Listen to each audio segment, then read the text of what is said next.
सुलेमान अलैहिस्सलाम के विवाह की घोषणा ने पूरे राज्य में हलचल मचा दी, जिससे नागरिकों में उत्सुकता और उत्साह की लहर दौड़ गई। इस स्थिति ने लोगों को लड़की के गुणों और उनकी महत्वपूर्ण विशेषताओं को समझने की प्रेरणा दी। एक गरीब मछुआरा जो अपने जीवन की कठिनाइयों का सामना कर रहा था, अपनी बेटी के लिए प्रार्थना करता है ताकि उसकी बेटी के गुण भी सुलेमान द्वारा बताए गए मानकों के अनुरूप हों। यह उसके दिल की गहराई को प्रकट करता है कि वह अपने परिवार के भविष्य के लिए कितना चिंतित है। मछुआरे की पत्नी और बेटी के बीच एक बातचीत से यह स्पष्ट होता है कि उनकी आर्थिक स्थिति के कारण वे सुलेमान से विवाह की किसी भी संभावना को लेकर निराश हैं। इस संवाद में उनकी मनोस्थिति और जीवन की कठिनाइयों का संकेत मिलता है। हालांकि मछुआरे की बेटी ने सुलेमान अलैहिस्सलाम से विवाह के लिए दुआ की, जो यह दर्शाता है कि उसका अल्लाह पर कितना मजबूत विश्वास है। इस विश्वास ने उसे जीवन की कठिनाइयों के बावजूद आशा की किरण प्रदान की। कहानी में शैतानी जिन का उल्लेख किया गया है, जो यह बताता है कि बुराई हमेशा अच्छाई को चुनौती देने के लिए तैयार रहती है। यह स्थिति न केवल संघर्ष को उजागर करती है, बल्कि मानवता के लिए एक गंभीर संदेश भी भेजती है। सुलेमान अलैहिस्सलाम ने मछुआरे की बेटी द्वारा भेजे गए पत्र को फाड़ दिया, जो उनकी परीक्षा का एक अभिन्न भाग था। यह उनकी निर्णय लेने की प्रक्रिया और उस समय की गंभीरता को दर्शाता है जब वे उचित मार्गदर्शन की खोज में थे। सुलेमान अलैहिस्सलाम को सही पहचानने में असफलता ने उनके साथियों को धोखे में डाल दिया।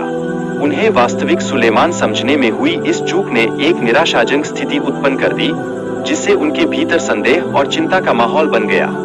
इस बीच एक जेलर ने सुलेमान को पहचानने के बजाय उनकी सहायता की। यह मानवता की सेवा के प्रति एक गहन प्रतिबद्धता को दर्शाता है, जो संकट की घड़ी में प्राथमिकता को पुनर्परिभाषित करती है। देश की दयनीय स्थिति के बावजूद सुलेमान अलैहिस्सलाम को अपने असली अस्तित्व का ज्ञान नहीं था, जो दर्शाता है कि वे किस तरह अपनी आंतरिक कमजोरी से अनजान थे। यह उनकी स्थिति को और भी जटिल बनाता है।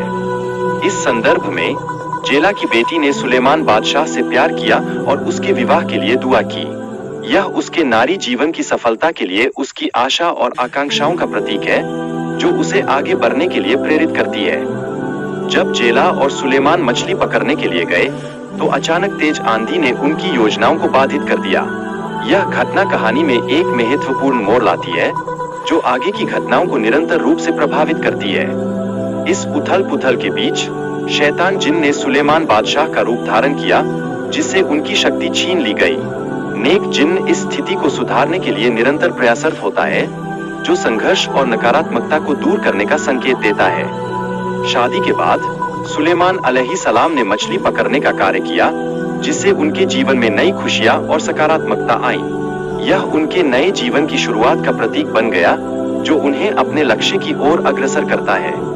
जेला की बेटी ने शादी के दिन एक अद्वितीय अंगूठी पाई, जो उनके जीवन में महत्वपूर्ण साबित हुई। यह अंगूठी न केवल एक आभूषण है, बल्कि उनके जीवन की कहानी का एक अभिन्न हिस्सा बन जाती है। हालांकि सुलेमान अलैहिस्सलाम के अंगूठी खो जाने से उनका राज और पहचान संकट में आ गई, जिससे पूरे राज्य में चिंता और अफरा-तफरी का माहौल उत्पन्न हो गया। यह स्थिति जीवन के अनिश्चित तत्वों को उजागर करती है।